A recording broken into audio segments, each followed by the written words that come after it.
জ্ঞানঞ্জন শলাকয়া চক্ষুর্মিলিतं येन তস্मै শ্রী গুরুবে নমঃ।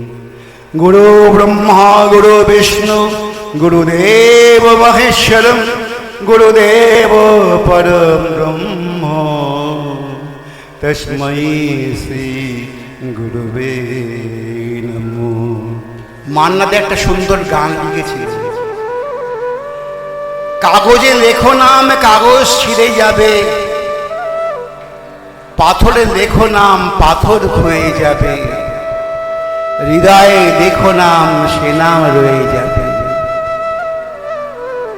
তাহলে যদি মানুষের হৃদয়ের মধ্যে নামটা লিখতে পারি, মানুষের হৃদয়ের মধ্যে অক্ষয় অমর হয়ে থাকি, তাহলেই তো আমি বেঁচে থাকব। এই প্রসঙ্গে আমাদের মহারাজজির কথা মনে পড়ে যাচ্ছে। মহারাজের জীবনকে তো আমি সামনে থেকে দেখেছি।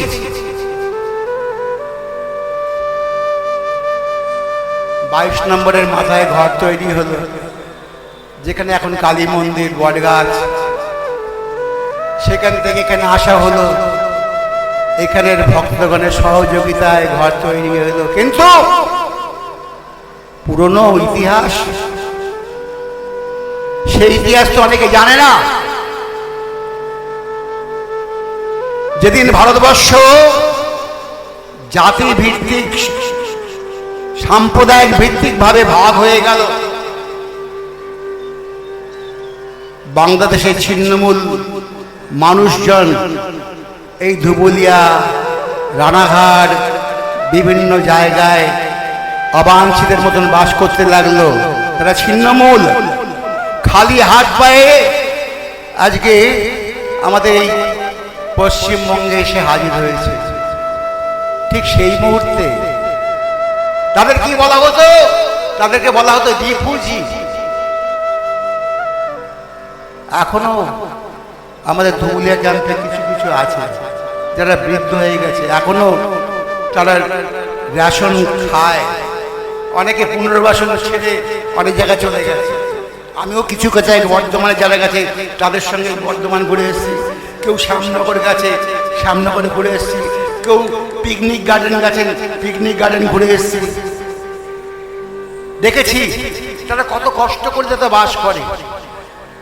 তাই একদিন ভারতী গোসাই তিনি কি করলেন? ঐতিহাসিক একটি স্থান, যে স্থানকে আপনারা চেনেন, যেখানে বলে বোমার বাগান, অরবিন্দ ঘোষ, বারিন ঘোষ, মাস্টার সূর্য সেন, লোকনাথ বল, এরা মিলে ইংরেজকে উৎখাত করার জন্য বোমা বেঁধেছিলেন। সেই বোমার বাগান বর্তমান নাম হচ্ছে বারিন ঘোষ সরণি, মুরারি পুকুর। সেই বোমার বাগানেতে বাংলাদেশের ছিন্নমূল কিছু শিল্পীদের নিয়ে তিনি 56 প্রহর কীর্তন আরম্ভ করলেন। আমি কাগজপত্রে যা দেখেছি সেই দেখার সৌভাগ্য হয়নি, দাদার হয়তো হতে পারে। আমি তখন পৃথিবীতে এসছি কি আসেনি অতটা বুঝি না।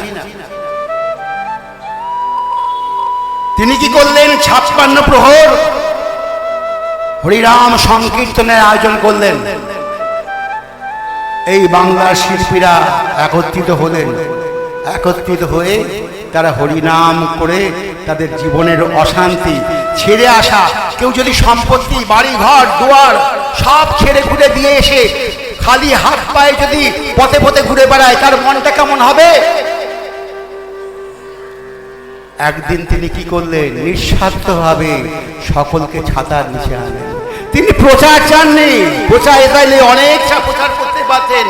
এখন ভারতবর্ষের পৃথিবীতে অনেক গুরু গোসাই ঘুরে বেড়াচ্ছে, কিন্তু ভারতী মহারাজ কোনোদিন কিন্তু নিজের প্রচার চান না। নিঃশব্দে নীরবে তিনি তার কর্ম করে গেছেন। আজকে তাকে আমরা স্মরণ করছি। তিনি 108 বছর বয়সে এই পৃথিবীর ইহলোক পরিত্যাগ করে চলে গেছেন।